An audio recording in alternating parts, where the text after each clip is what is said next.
Right, hello. We're going to do some more of this. I've been doing quite a lot today. Back onto white again. But I've got quite a bit of Lamanji's head. I'm not sure whether I will try and show it you, but I don't want to make you too seasick. There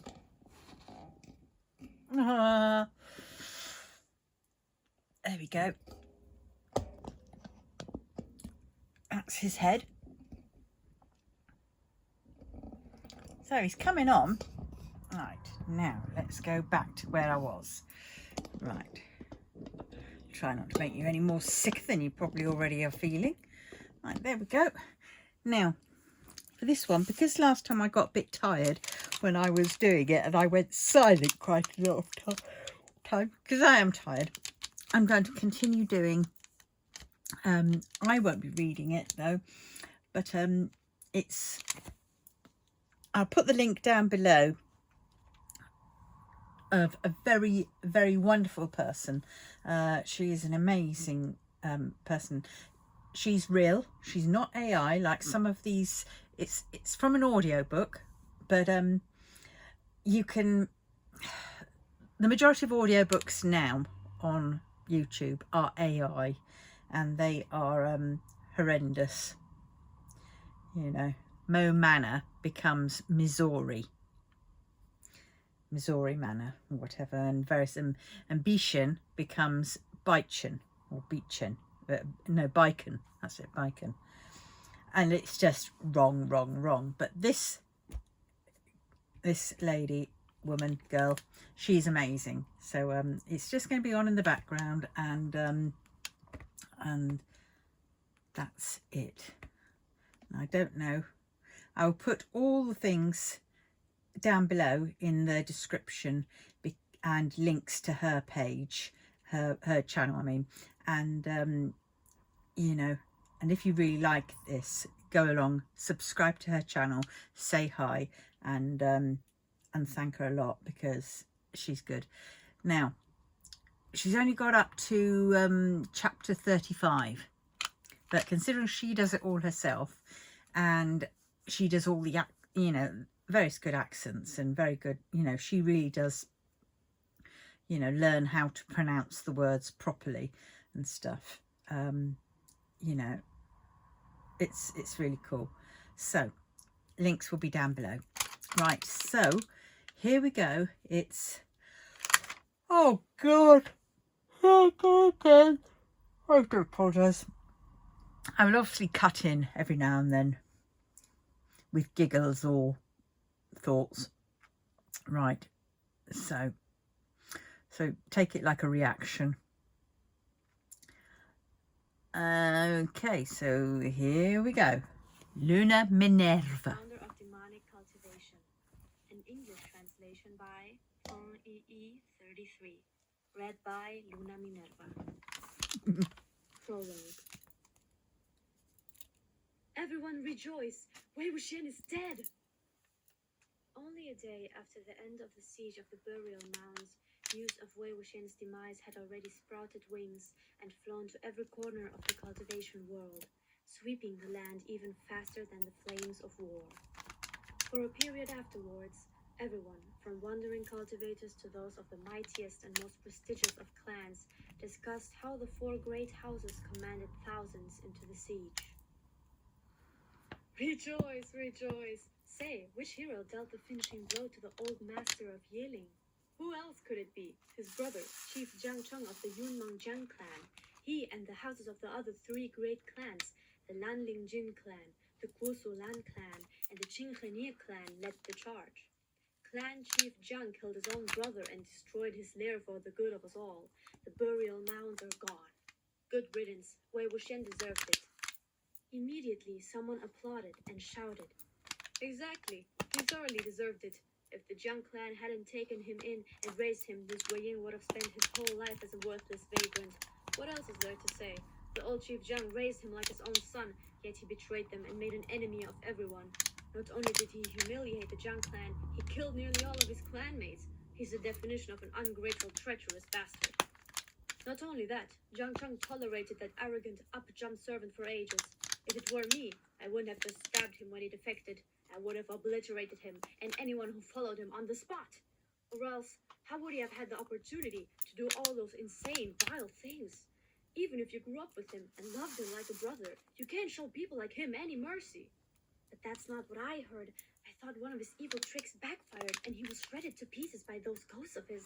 Some say that they bit and tore at him so viciously that by the end of it, his body was no more than a slurry of flesh and bone dust. The man howled with laughter. That's karma. I've always said that his little horde of ghosts was like a pack of rabid dogs gnawing and tearing at anyone in sight. In the end, they tore apart their master to serve him right. To be honest, though, if it weren't for young Chief Jiang's knowledge of the old Yearling Master's weaknesses, the siege of the burial mounds might not have succeeded. Don't forget what kinds of things Wei Wuxian has at his disposal. Don't you remember when he annihilated more than 3,000 highly trained cultivators? Wei Wasn't it 5,000? Wuxian hates 3,000 dogs. or 5,000, one or the other. I think 5,000 is more likely. It really was a murderous frenzy. Before he died, he destroyed the Yin Tiger tally, so I suppose he did redeem himself a little bit. Otherwise, with that evil thing lurking around, his legacy would be even more despicable. As the words Yin Tiger tally were spoken, silence abruptly fell, as though everyone had become suddenly preoccupied. A few moments later, someone sighed regretfully and said, "Aye, this Wei Wuxian. Back in the day, he was a promising cultivator from a good background, and not without high merits. When he was young, what a glorious, free spirit. How exactly he wound up on this road." With this change of topic, the discussion became loud and boisterous once again.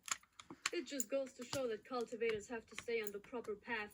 Taking up demonic cultivation, free spirit, pah! Sounds to me like he was arrogant and egomaniacal. Huh, and what was the result?" The speaker's voice grew sonorous and forceful. "A bloody death and a defiled corpse." But it wasn't only demonic cultivation that killed him. At the end of the day, it was also his horrible personality and rotten character. Everywhere he went, people despised him. No, they Whether they were didn't. good or bad people themselves, They were everyone jealous. bore a grudge against him. It was bound to come back and bite him in the ass sooner or later. Once dead and buried, Wei Wuxian's reputation was set. Everyone's opinions were much the same, whatever the differences in the details. If someone had the temerity to voice an alternative view, they were immediately met with such fierce opposition that it was rapidly extinguished.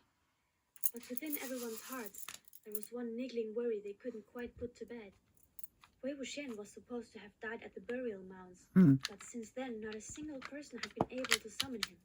His soul had, in a word, vanished. Perhaps it had been shredded and devoured with his body, or perhaps it had escaped.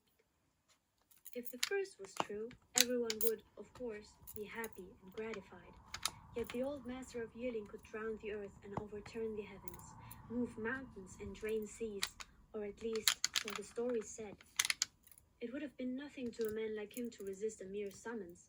If, in the future, he wanted to reclaim his place, if he snatched a new body and was reborn, all the 100 clans, perhaps the whole race of man, would inevitably be met with a more rabid and hateful vengeance than mortals had yet witnessed. The world would sink into black, bloody terror, annihilating poor all baby. virtue, righteousness, and justice. Consequently, the big clans set 120 stone beasts atop the burial mounds to guard against Wei Wuxian's possible return. They performed soul-summoning rituals at a nervous regularity, investigated any and all reports of stolen bodies, and searched all the lands and seas for anything strange that might herald the coming nightmare. The first year, all was quiet and peaceful. The second year, all was quiet and peaceful. The third year, All was quiet and peaceful. For 13 years, all was quiet and peaceful. Gradually, people began to think that perhaps Wei Wuxian wasn't quite as great or as powerful as the legend said. Perhaps his soul had been annihilated. Even if he had once been able to topple the clouds and call the rain, there had to come a day when he was the one being toppled. No one could be revered and hated like some dark god for all eternity. Stories were just stories, after all.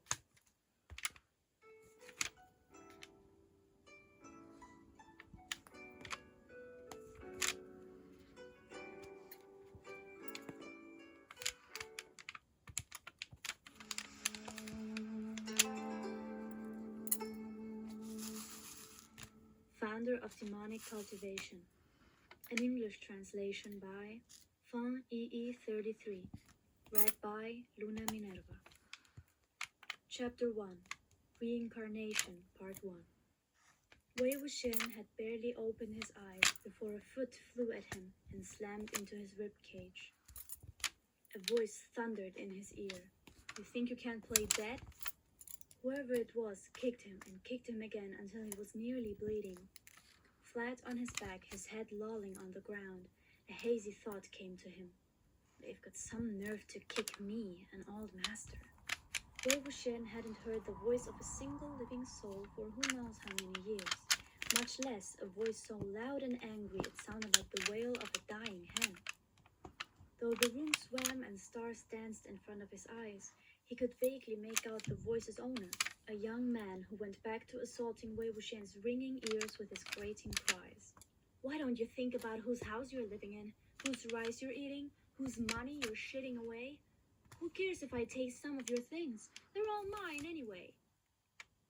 Around Wei Wuxian echoed the crashes and bangs of people ransacking every corner and hidey hole of wherever he was. Some moments later, his sight slowly began to clear. There was a shadowy gray roof floating above him, and angry brows atop a face tinged with green from which furious spittle flew. You want to report me? You think I'm scared? You think there's a single person in this household who'll have your back?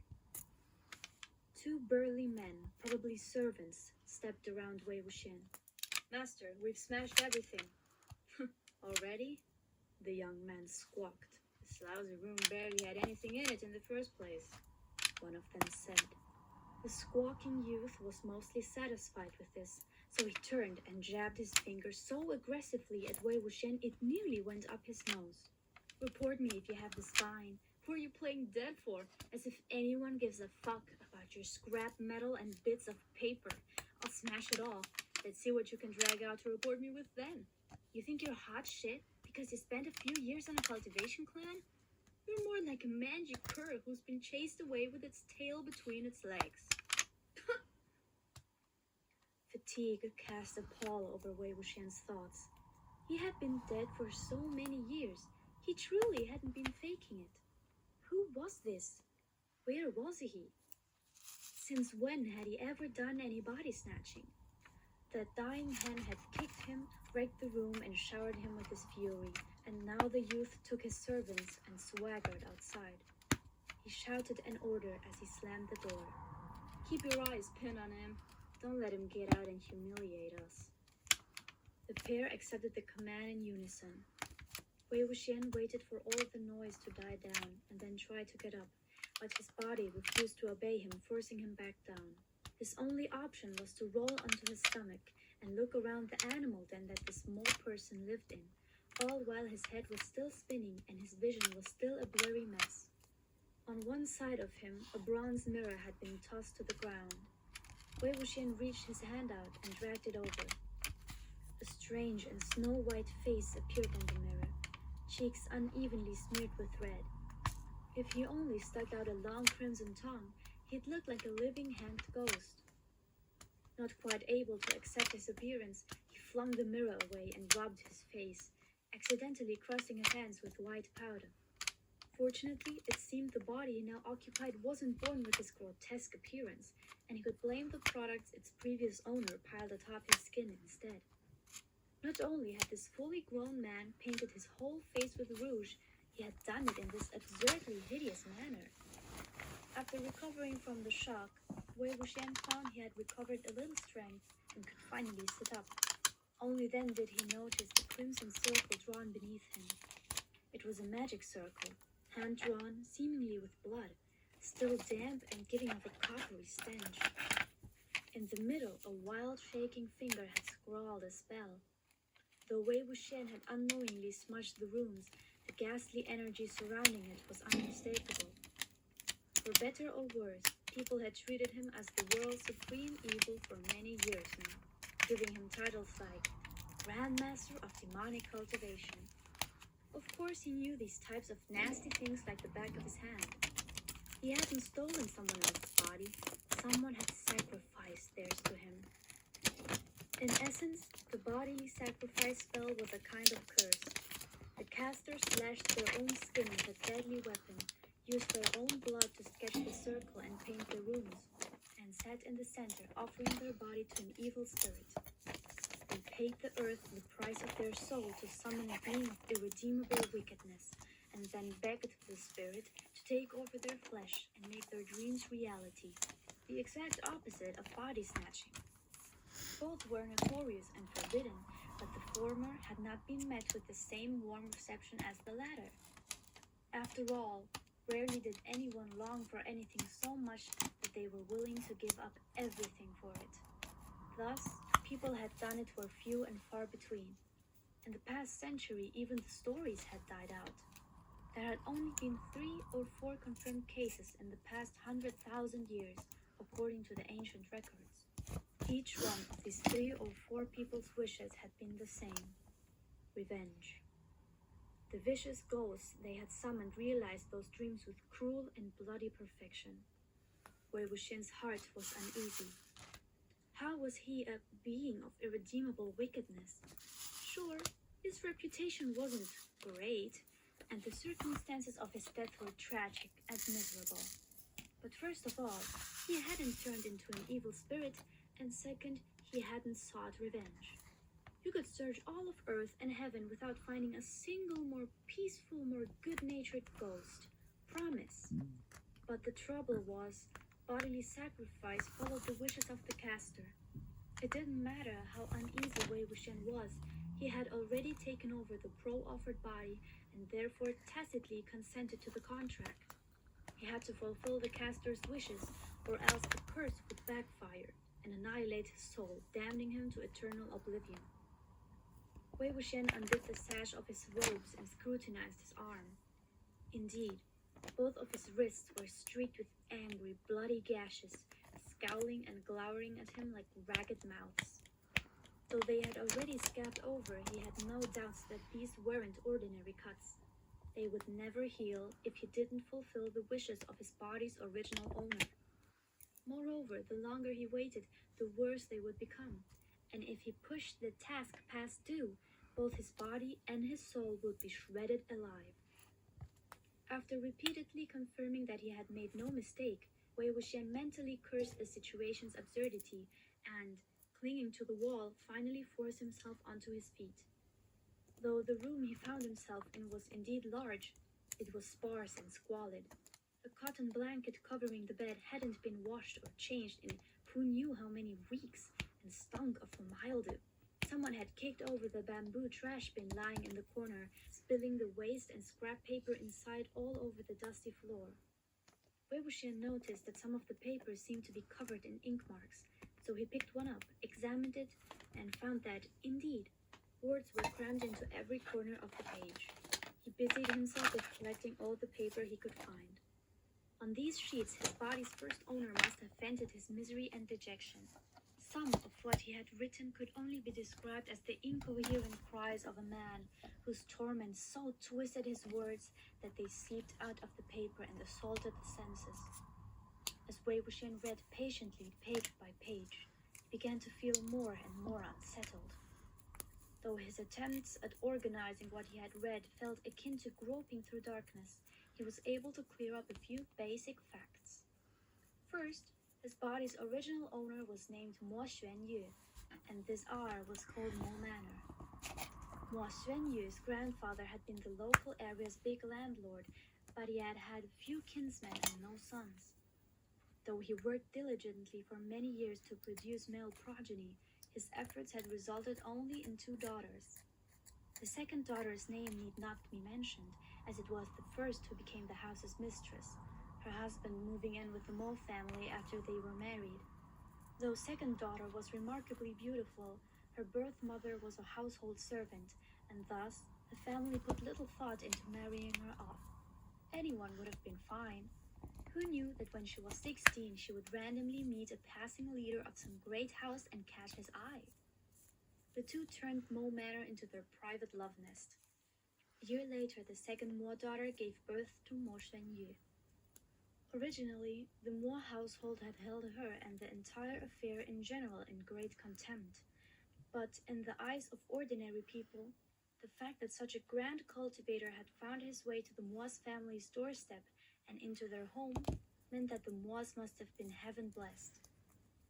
Nobly and somewhat unusually, that chief even supported and assisted the Moise family, even though they were not his own.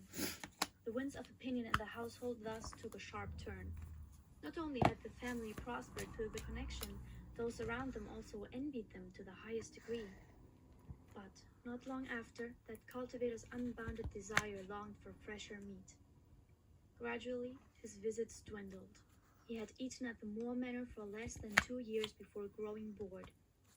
Once Mo Xuanyu was 4, the Moore family saw him no more. Within the next few years, the winds of opinion in Moore Manor changed once again. The contempt and ridicule returned, this time accompanied by sneering pity. However, the second Moore daughter was by no means resigned to her fate. Her belief that her great lord would not forget his own child was unshakable. Sure enough, when Mo Xuanyu turned 14, that house leader ordered a band of men to solemnly retrieve him. The second Mo daughter could once again hold her head high. Though she could not accompany her son, she could sweep away her previous misery and replace it with pride and elation. Haughtily, she announced to everyone that her son would rise like a bird and become a renowned cultivator, bringing honor to all his forebears. Consequently, opinion at Mo Manor changed for a third time. However, before Mo Xuanyu's cultivation training had borne results, and before he had inherited his father's family treasures, he was chased out. His expulsion, moreover, was not some tidy, quiet affair, but an unseemly, unsightly ordeal. Mo Xuanyu was not only gay, but also had the audacity to harass his fellow disciples. Thus, the ugly matter had been publicly exposed. On top of all that, he was at best an average talent, with no notable achievements. He had no excuse to remain.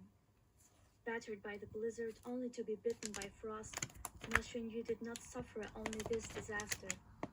After returning home, he became entirely, completely insane.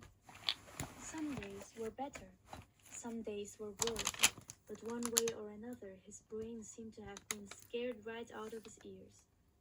Wei Wuxian's brow wrinkled. If Mo Xuanyu were only gay, that would have been one thing, but he was also a lunatic. No wonder his face was caked in so much powder that it looked like he'd been hanged. No wonder no one had batted an eye at the giant array on the ground, still wet with fresh blood. If he had painted the entire room with blood, from the floor to the walls, to the roof over his head, it wouldn't have startled anyone who happened to see it. Everybody knew that there was something wrong with his head. Once Mo Xuanyu had returned home, the sneers, the mockery, the ridicule grew so thick and wide that they seemed to blanket the earth and cover the skies. But this time, there was no more hope for a change in fortune. The second Mo daughter was unable to bear this kind of blow. She had held so much hatred inside her lungs, and now there was no hope of letting it go. It suffocated her, and soon she was dead. By this time, Mo Xuanyu's grandfather was also dead, so the elder Mo daughter now reigned over Mo Manor. This Lady Mo had been unable to bear the sight of her sister since they were young. At her sister's bastard, she could only levi thousands of scornful glares. She had a single son, Mo Ziyuan, the youth who had sacked the room. When Mo Xuanyu had been whisked away to his father's, the elder Mo daughter thought she could also exploit the family connection. She hoped that the cultivators who had fetched her nephew would also happen to pick up Mo Ziyuan and turn him into a cultivator too. Of course, she was refused, or rather, ignored. She had wasted her breath. It wasn't as though she were haggling over cabbages. Buy one son and get one free. It was a mystery where this family had gotten their self-confidence. They all had a bizarre, unshakable belief that Mo Ziyuan possessed the blood and the talent to earn himself the respect and recognition of these cultivators, had he been the one taken. He could never have ended up like his cousin and failed to make even a decent showing. Mo Ziyuan was still little when his cousin had been taken away, but unendingly deluged with utter nonsense, his faith in his own abilities was unwavering. Every day for quite some time, he humiliated Mo Xuanyu, hollering that his cousin had robbed him of his chance. The possessions Mo Xuanyu had brought home, the talismans, the medicines, the little cultivator's tools, he coveted so much that his hands itched, and he treated them as though they were entirely his own. If he wanted to take them, he'd take them. If he wanted to break them, he'd break them. Though Mo Xuanyu suffered frequent bouts of insanity, he still knew that he was being abused. He tried to endure it, but Mo Ziyuan only got worse. Eventually, his entire room practically cleaned out by his envious cousin, his endurance finally wore out. He went to his aunt and uncle and forced himself to stutter out a complaint. Thus, Mo Ziyuan had shown up at his door today and raised a ruckus.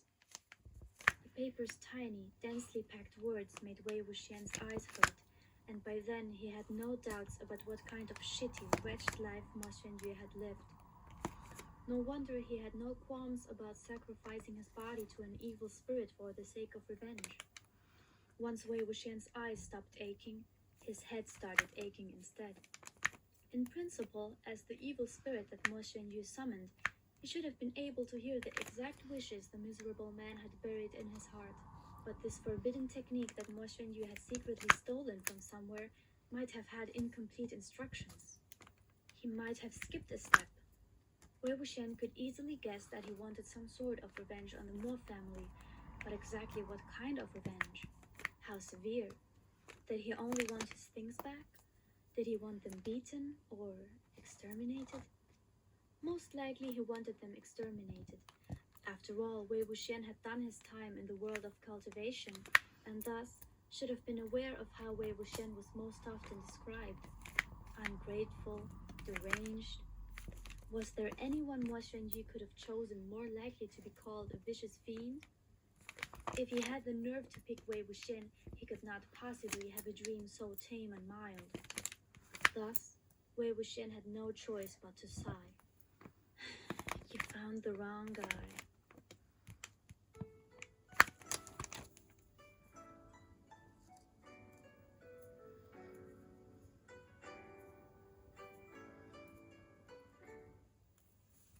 Hey everyone, I just wanted to quickly preface this chapter and say that I am sick currently, so I am actually going to record, edit, and upload this chapter today, which is going to be a lot of work, but I really hope that it's worth it. And also it's an explanation to why I sound different, or I think I'll sound different.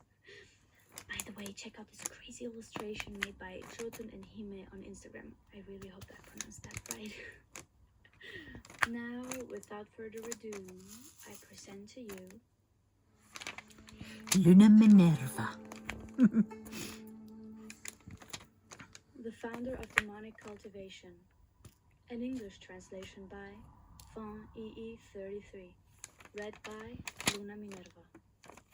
Chapter 2. Aggression. Part 1. Wei Wuxian wanted to wash his face and pay his respects to his body's former owner, but the room had no water. None for drinking, none for washing, nothing.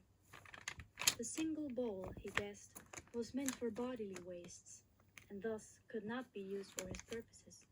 He pushed on the door, but found that it had been bolted shut, presumably because the family feared Mo Xuanyu would go outside and cause trouble. There wasn't a single thing about the situation that allowed him to feel the joy of rebirth. He figured he might as well meditate for a while and get used to his body. When he opened his eyes again, a whole day had passed, and sunlight was leaking through the cracks between the door and the walls, and through the slits in the windows. Though he could now stand and walk around, he was still lightheaded, and his eyes were still blurry, hardly better than yesterday. Something was odd. This Mo Xuanyu's cultivation is so weak that the spiritual energy can be ignored, but there's no reason I shouldn't be able to control his body. Why can't I do anything? It wasn't until his stomach let out a loud growl that he realized the problem had nothing to do with Mo Xuanyu's cultivation and everything to do with the fact that he was extremely hungry and his new body was not used to fasting. He needed to look for food soon, or else he was at risk of becoming the first demonic spirit to take over a new body, only to starve to death. Gathering his energy, Wei Wuxian lifted his foot and prepared to bust down the door. But suddenly, he heard the sound of approaching footsteps, and then of someone kicking the door and irritatedly shouting, "It's time to eat." The door did not open despite the yelling. Lowering his head, Wei Wuxian glanced towards it and found that a smaller door had been built at the bottom of the wooden board. It was through this door his bowl of food passed. "Faster," the servant outside said. "Why are you taking so long? Pass the bowl back when you're done." The little door was too small for even a dog to pass through, let alone a human, though it was adequate for the bowl. Wei Wuxian's rations, it looked too unappetizing to be deemed food, consisted of 2 types of vegetables atop steamed rice. He mixed them around with the chopsticks stuck in the rice, feeling a little sorry for himself. The old master of Yiling had only just returned to the world of the living, and all he had been met with was a kick to the chest and a raging temper tantrum. Now, he had nothing more than these cold, slimy leftovers for his first meal. Where were the foul winds and blood rains? The slaughter which spared not even the dogs and chickens? The extinctions? If he told someone he was back, who would believe him? At present, he was like a tiger being bullied by a dog on the plain, or a dragon by shrimp at shallow water. If you plucked the feathers of a phoenix, was it even worth as much as a hen? Outside, the servant shouted again, but this time he also giggled as though he'd been body swapped. "Ah Ting, come over here." A girl's voice, crisp and sassy, replied from a distance. "Ah Tom, delivering food to the one in there again?" "Why else would I be in this wretched courtyard?" Ah Tom replied. Ah Ting's voice approached the door. "Your only job is to deliver him food. No one says anything if you just loaf around the rest of the time, and you're still complaining about the courtyard? Look at me. I have so much work I can't even step outside the house." "I don't just deliver food," he whined. "Do you even have the guts to go out these days? There's so many walking corpses, everyone's bolted their doors shut." Wei Wuxian squatted and leaned on the door, shoveling rice into his mouth with mismatched chopsticks, listening closely. It seemed like things were not quite tranquil at Mo Manor. Walking corpses were the bodies of dead people, reanimated. They were common and relatively weak, possessing dull, stagnant eyes and a lumbering, sluggish gait. Though they weren't particularly powerful or dangerous, they were strong enough to scare ordinary people stiff. A single whiff of their putrefying flesh was enough to make most vomit the entire contents of their stomachs. But as far as Wei Wuxian was concerned, walking corpses were the easiest to order around and the most obedient puppets. Hearing so suddenly of them, he almost felt a burst of affection. "If you want to go out," Atong said, the wink practically visible in his voice, "you could bring me, and I could protect you." "You? Protect me?" Ating replied. "Please, don't boast. Could you really beat those things?" "If I can't fight them off, no one else can either," Atong huffed. "How do you know?" she laughed. "You know, a bunch of cultivators came here today. I heard that they're from an amazing and prestigious clan. Lady Moore is in the main hall speaking to them right now, and everyone in town has come to watch. Can't you hear all the noise? I don't have time to fool around with you. They might need me soon." Wei Wuxian listened carefully. The sound of hubbub could indeed be heard coming from the east. He pondered for a minute, rose, and launched a hard kick at the door. The bolt cracked and split. The 2 servants were right in the middle of giggling and making eyes at each other when the door flung open. They screeched as though a bomb had gone off in their faces. Wei Wuxian tossed his bowl and chopsticks on the ground and sauntered outside without acknowledging them. The sun stung his eyes so harshly that he couldn't pry open his eyelids, and even his skin felt singed by the sun's rays. To let his eyes adjust, he raised his hand above his eyebrows to block out the rays. Ah Tong's scream had been even shriller than Ah Ting's, but once he saw the lunatic everyone bullied and composed himself, his courage ballooned. Attempting to redeem himself from his embarrassing behavior, he bounded towards Wei Wuxian, waving his hand and scolding the old Yiling master in the same tone he scolded dogs. Go back! Why are you out here?" Most of the time, this was how the servants behaved toward Mo Xuanyu. Even beggars and insects were treated better than he was. Since he never fought back, they felt free to run rampant. But Wei Wuxian lightly kicked Ah Tong, sending him tumbling. "Are you really trying to bully me?" he said, laughing. He continued on in the direction of the clamor. Surrounding the building were a number of spectators, gathered both in and outside the eastern hall of the eastern courtyard. Inside, one woman's head stuck out above the rest of the crowd. As soon as Wei Wuxian stepped foot into the courtyard, he heard her voice. "One of the junior members of our household was also a cultivator, you see." This had to be Lady Mo, trying every means possible to create a connection between a cultivation clan and her family, as usual. In no mind to wait for her to finish, he squeezed through the sea of people and rushed into the hall, waving his hands wildly. I'm coming! Here! In the middle of the hall sat a middle-aged woman of good complexion, wearing very fine clothing, Lady Mo. Beneath her sat her husband, who had married into her family and thus had lower status than his wife. Across from the couple sat several youths clad in white, bearing swords on their backs. All noise abruptly died as the disheveled, clown-faced maniac burst through the crowd. As though completely oblivious to the atmosphere, Wei Wuxian hollered, "Who was calling for me just now? I'm the junior cultivator." The powder caked on his face cracked as he smiled, cascading to the ground in streams of white and red. One of the white-clad youths made a choking noise and looked dangerously close to bursting into laughter. The youth beside him, seemingly the leader of the group, shot him a disapproving glance. He quickly sobered. Wei Wuxian's gaze swept through the crowd to the source of the noise. Originally, he had thought that the amazing and prestigious clan was merely the exaggeration of a naive servant, but to his shock, he was quite mistaken. Who knew that the junior cultivators who had shown up at the Mo family's doors really were from a prominent clan? They wore robes that were light and graceful like the breeze, and beautiful like the morning frost, and their sleeves and sashes seemed to float and glide with their every movement.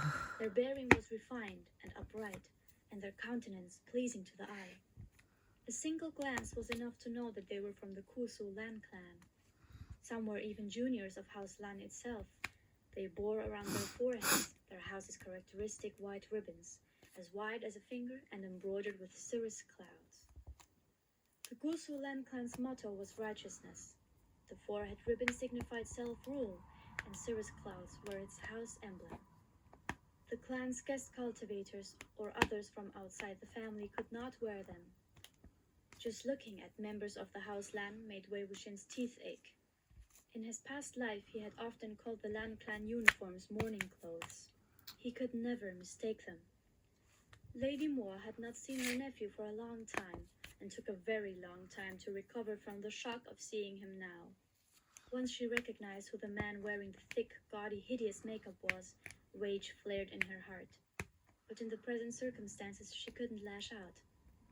Suppressing the bile in her throat, she said to her husband, "Who let him out? Put him back!" Her husband smiled obsequiously and rose. With a face cast in shadow, he stepped toward Wei Wuxian and prepared to haul him out, only for the clown-faced maniac to suddenly throw himself onto the floor. All four of his limbs clinging firmly to the ground, Wei Wuxian defied husband Mo's attempts to drag him outside.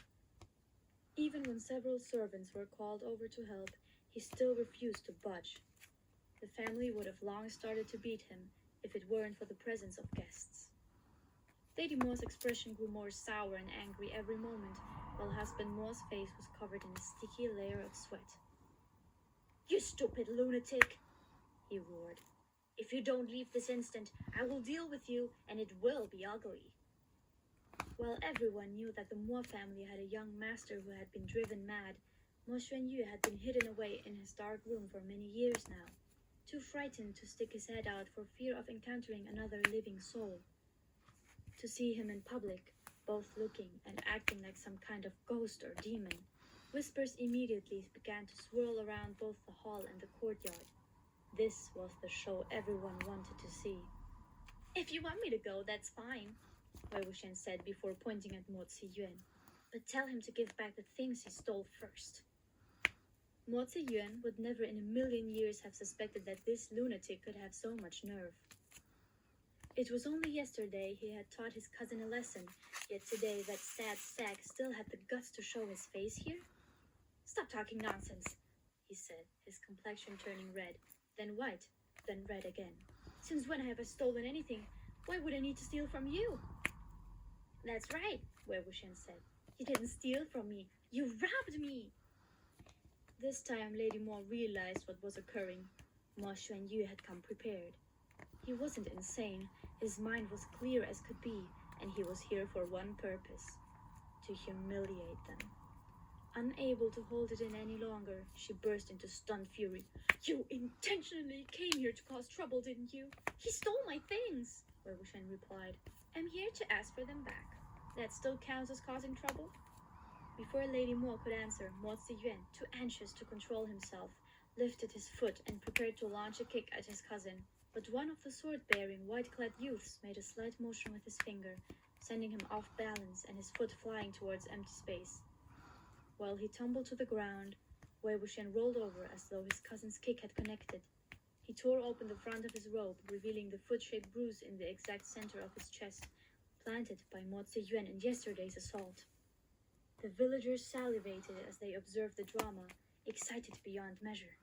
After all, Mo Xuanyu could hardly have kicked himself. At the end of the day, he was still the Mo family's blood relative. How cruel were they? When Mo Xuanyu had first come home, he clearly hadn't been as insane as he was now, so there was a 4 out of 5 chance it had been caused by the Mo's mistreatment. The more they oppressed him, the crazier he got. Whatever the truth was, as long as there was commotion, the villagers were happy. It wasn't as though the Moors could abuse them. This display was far more interesting than the arrival of the cultivators. With so many pairs of eyes fixed upon her, unable to hit Mo Xuanyu or throw him out, Lady Mo could only march around the hall, holding her resentment and anger within her throat, as though holding her breath. Lightly she said, "What theft? What robbery? There's no need to use such ugly words. We're family. Ayuan was just borrowing, that's all. He's basically your little brother. If he takes a few things, is it such a big problem? As the older brother, should you really be so stingy? It's embarrassing to have a childish temper tantrum over such small things. It's not as though he won't return them to you." The white-clad youths exchanged helpless glances. One of the youths, in the middle of drinking tea, nearly choked. The juniors of the Gusu Lan clan had spent their lives in the mountains, exposed to only the snow, the moon, the flowers, and the wind.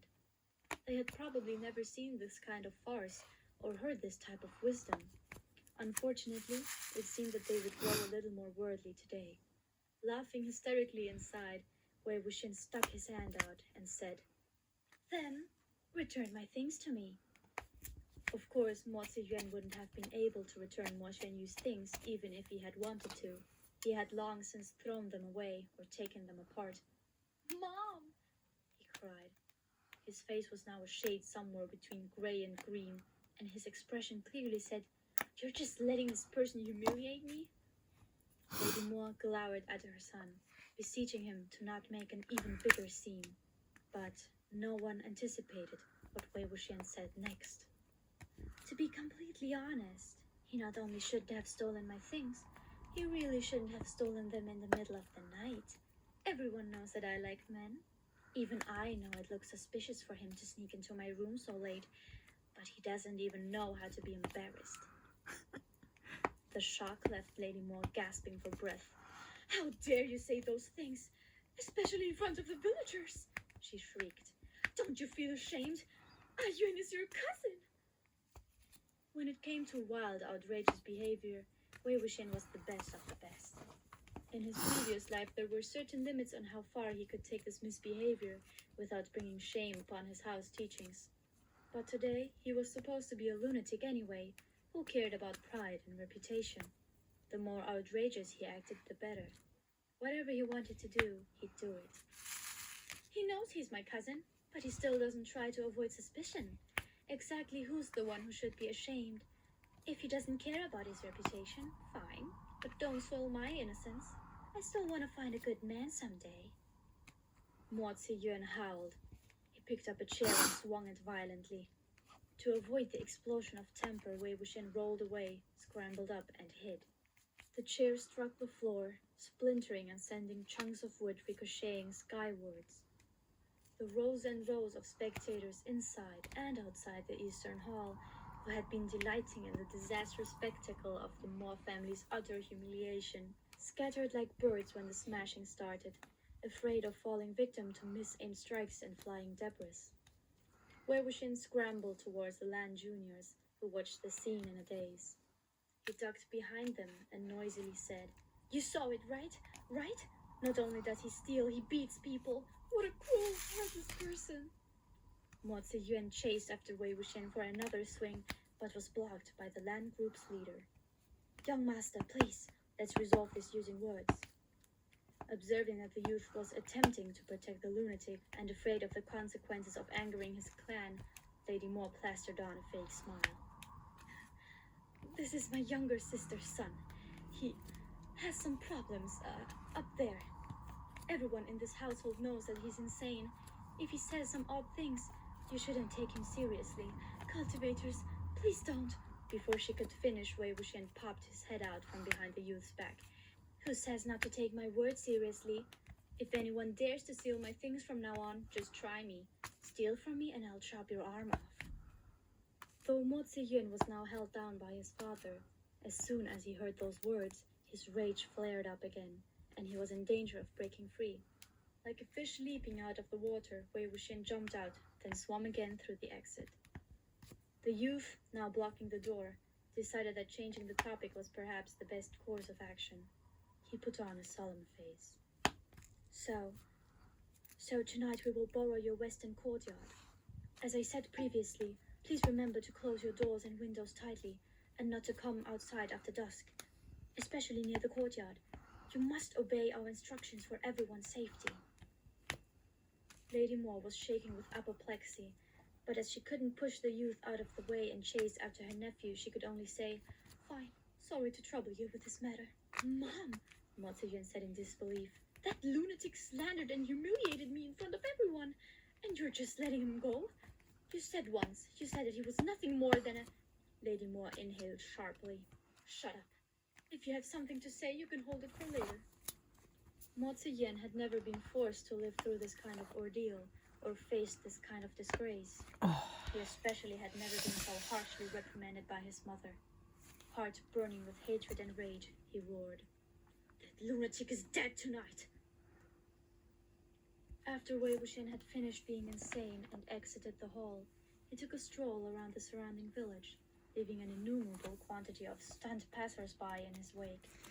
Finding the situation immensely funny, he began to appreciate the delights of lunacy.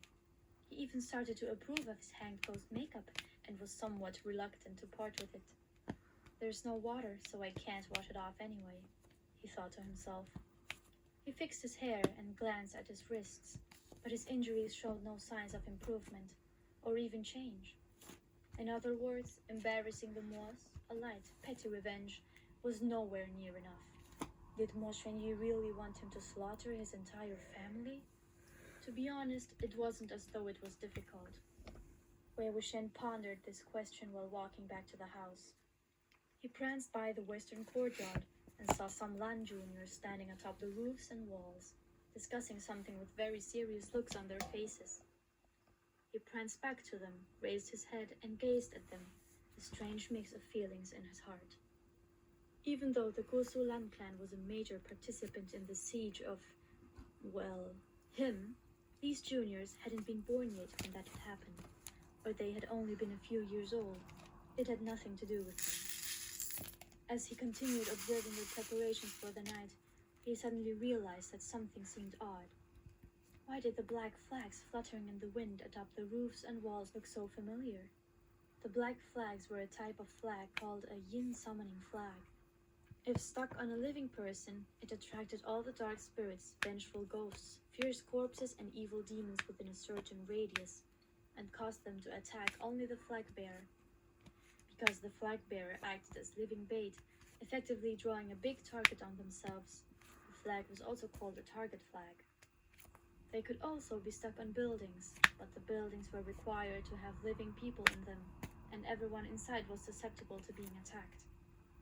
Wherever the flag was stuck, yin energy would begin swirling around the area, as though it had been engulfed in a slow black whirlwind. Thus, the flag was also known as a black wind flag. The reason the youths would not allow others to come near as they were setting up the flag array must have been because they wanted to draw in and capture all the walking corpses in one fell swoop. As for why the flags looked familiar, how couldn't they? The inventor of the yin summoning flag was the old master of Yiling himself.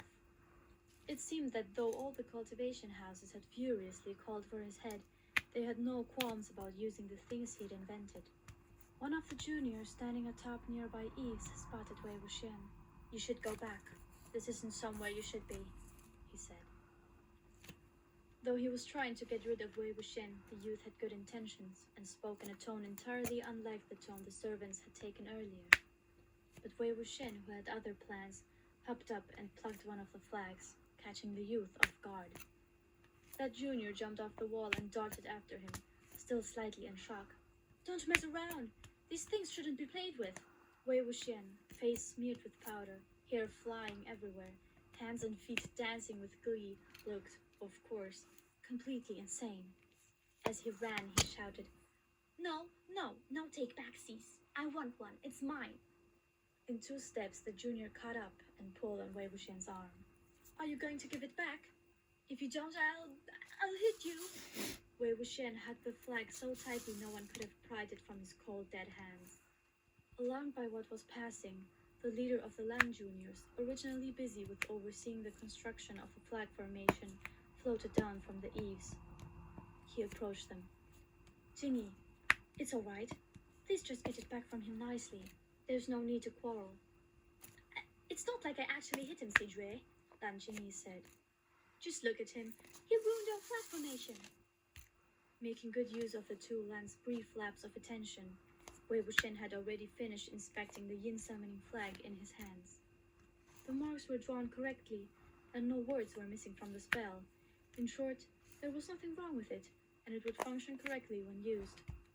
However, the one who had drawn it was still inexperienced, so the flag could only attract evil spirits and walking corpses from no more than 2.5 kilometers away. But it was good enough. With a smile hinting at his lips, Lan Sijue said, "Young Master Mo, it's almost dark. We'll need to start catching walking corpses soon. It'll be dangerous tonight, so it would be better if you return to your room." Wei Wuxian gave this youth a once-over. His demeanor was gentle, refined, and graceful, and the corners of his mouth were lightly upturned, as though they constantly held a slight grin. The flag formation he had overseen was impeccable, and his upbringing was not so bad either. In short, he was a highly commendable young man, and in his heart, Wei Wuxian approved of him, though it amazed him that even in a frightening place filled with uptight fuddy-duddies like the Kusu Lan clan, there was someone who could bring up such a splendid young man. Lan Sijue spoke again. "This flag." Without waiting for him to finish, Wei Wuxian threw the flag on the ground. "It's only a dumb flag. What's so great about it? I can draw one way better." As soon as he finished, he picked up his legs and ran. Several youths resting on the rooftops saw the commotion, heard the shameless boasting, and began laughing so hard they were in danger of slipping off of the roofs and tumbling to the ground. Irritated, Lan Jingyi also began snickering. He picked up the flag and patted off the dirt. "That man really is a lunatic." "Let's not speak that way," Lan Sijue said. "We should return quickly and help finish up." Wei Wuxian didn't return to Mo Xuanyu's small courtyard until the sun had set, choosing instead to loaf around the house a few times. When he did return, he saw that no one had bothered to clean up the mess that was Mo Xuanyu's room. The latch on his door was still broken, and the floor was still covered with debris. Deciding he'd rather not look at the ugly sight, he cleared an empty patch on the ground, sat down, closed his eyes, and went back to meditating. Who knew that long before sunrise, he would be pulled out of his reverie by a loud commotion outside his door. Frantic footsteps mixed with the sound of sobbing and sharp cries of alarm, rapidly approaching him. Wei Wuxian heard a few phrases repeated several times. Rush in and pull him out. Go tell the officials. Tell what officials? Cover his head and beat him to death. He opened his eyes just as several servants charged inside. The entire courtyard was lit brightly by flame. Drag this murderous lunatic to the main hall and let him pay with his life, someone screamed. There we go. That is the end of chapter 2. And I'm calling it a day. I have done quite a bit, I think. So I'm back on the white. I've got to fill in these and these bits. And then I will, we'll crack on again. We're getting there. Slowly cooking on gas, as they say. Right. If you like that story, that's Modao Zushi, which is the Grand Master of Demonic Cultivation by Musang Sitong. I think that's the name. And it is read by the wonderful Lunaire Minerva. So if you want to look on YouTube, look up her page, and there are the rest of them, which I shall be slowly working my way through, I think. At least for one of the a week. One of my doodahs. But she is an amazing person. And she reads it perfectly. Right. So on that note, I will love you and leave you. We'll look forward to seeing you in the next one. Please remember, if you wouldn't mind, to like, comment, subscribe and share. And I will love you even more than I love you already. So thanks a lot then, everybody. Ta-ta, bye.